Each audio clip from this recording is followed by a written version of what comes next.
This next case is the Karen Snider case, and this case happened back in 1966, and it went cold for 57 years, and it was solved this year. So let's talk about it.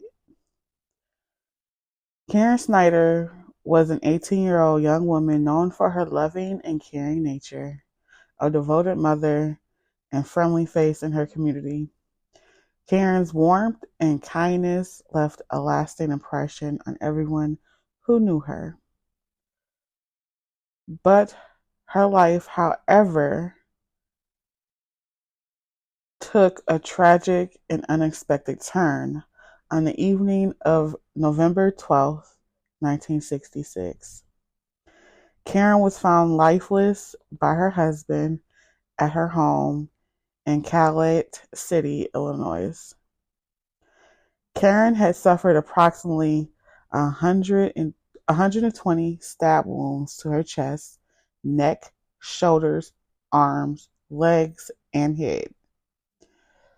The brutality of the attack was further evident from the bruises on her face and hands, as well as multiple fractured ribs. Despite the brutality of the assault, her 12-month-old baby Paula was left unharmed in her bassinet.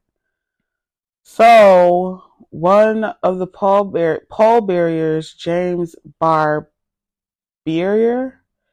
was a friend of both Karen and her husband. He had visible injuries, and this raised the eyebrows in the attendance of Karen's funeral. After the funeral, James was arrested for Karen's murder.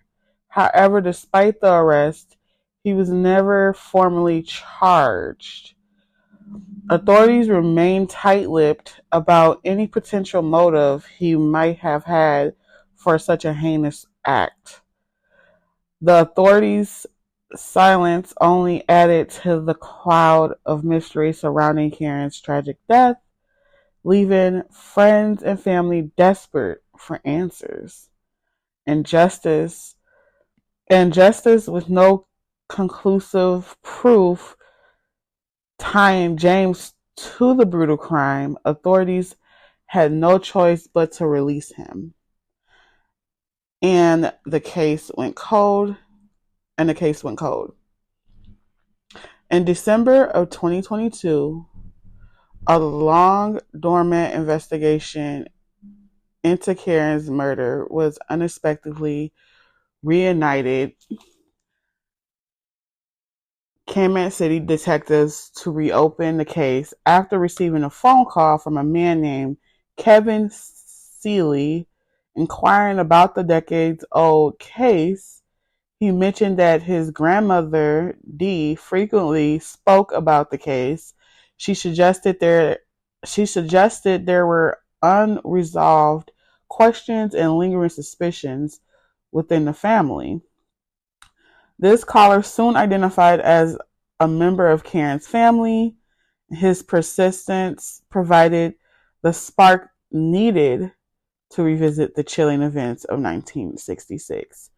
Kevin said he was at work one day and he was reading up on it, and he was like, all right, maybe after 57 years, some sort of technology can be used to figure out who committed the crime. So a pair of Calumet City detectives, driven by the newfound lead, delved into the department's evidence locker. To their astonishment, they discovered all the evidence from the original investigation have been meticulously preserved. The locker contained a wealth of critical information. It included abundant amounts of blood evidence and multiple physical items recovered from the crime scene. Also, comprehensive case files detailing the investigation determined to utilize modern forensic technology.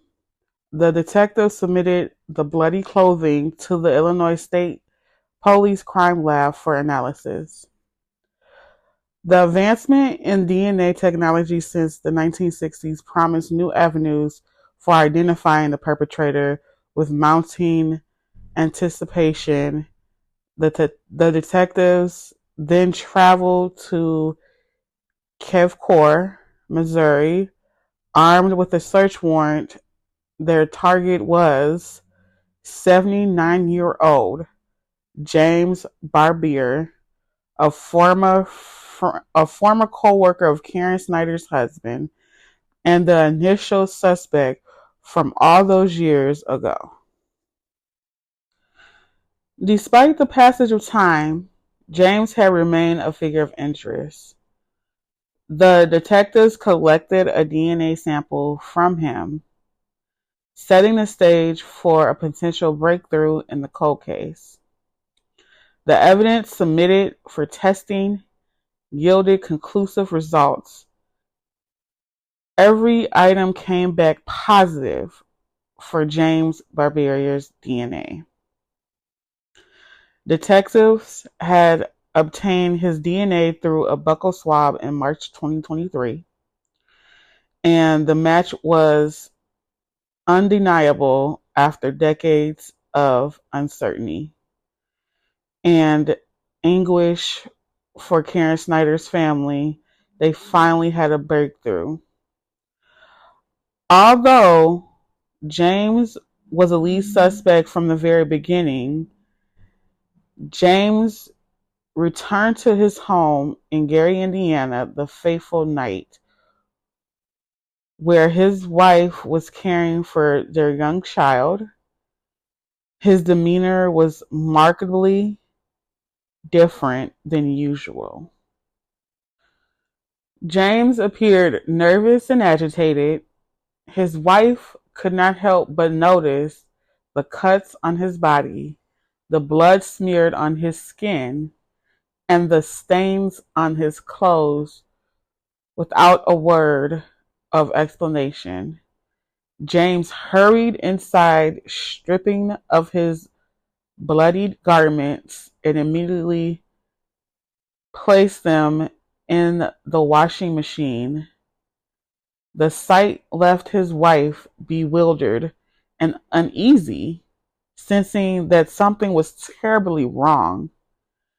Decades later, the Snider family faces a bittersweet moment. The reopening of the case and the recent arrest of James Barbier had rekindled their hope for justice. In April of 2024, an arrest warrant was issued for James Barbier on April 29th, 2024. Law enforcement officers arrived at Barbier's Missouri home. They arrested the 79-year-old former co-worker of Karen's husband. The arrest marked a significant turning point in the case that haunted Set City for nearly 6 decades. James was extradited to Illinois within 3 days of his arrest. At first, it seems unclear whether James had secured legal representation. The arrest had brought a mix of relief and renewed grief to those who remember Karen, her tragic end, and the enduring mystery that surrounded her death. James returned to court on May 2nd, 2024, facing the gravity of the newly uncovered DNA evidence that linked him directly to one of the articles of clothing Karen was wearing at the time of her murder. The courtroom was filled with palpable tension as the details of the decade-old case was revisited and the community awaited justice for Karen. Under the provision of the Pretrial Fairness Act, the court was compelled to consider James' age and medical condition when determining his pretrial status. Consequently, the judge decided to release James under strict conditions designed to ensure he remained within the reach of the law. James' release, though conditional, stirred mixed reactions. The family is disappointed. He will remain free at home until the trial. Karen's brother Bill said, "I cannot imagine to see him sitting there, and for 57 years he was free, and my sister's been in the ground. And now we got to hopefully present a good case and make sure he pays for what he has done." Yet the legal system, yet the legal system's obligation to balance humane consideration with the pursuit of justice meant that James would not remain behind bars while awaiting trial. The conditions of his release included regular check-ins with law enforcement, surrendering his passport to prevent any attempts to flee, and a mandate to remain under house arrest with electronic monitoring. These measures aim to ensure that James remained accountable and accessible to the court while addressing the concerns related to his health and age. James is due back to court in Macomb on May 21st, 2024 for his next status hearing. Paula Larson, daughter of Karen, said he had more time or maybe been even more deranged than he actually is. Again, my opinion, maybe he could have eliminated me as well. My family on my father's side had always said this is the man my father fought from the day he found her until the day he passed to try to bring this to justice. Paula said her mother was beautiful and that her family loved her very, very much. She received a phone call when when the case was reopened. It was one of the best phone calls I have ever received. And the second best phone call was the other day when they called to tell me that the man was in custody and arrested. I had to drive past the cemetery the other day. I was alone in a car and I said out loud, "Mom and Dad, we got him."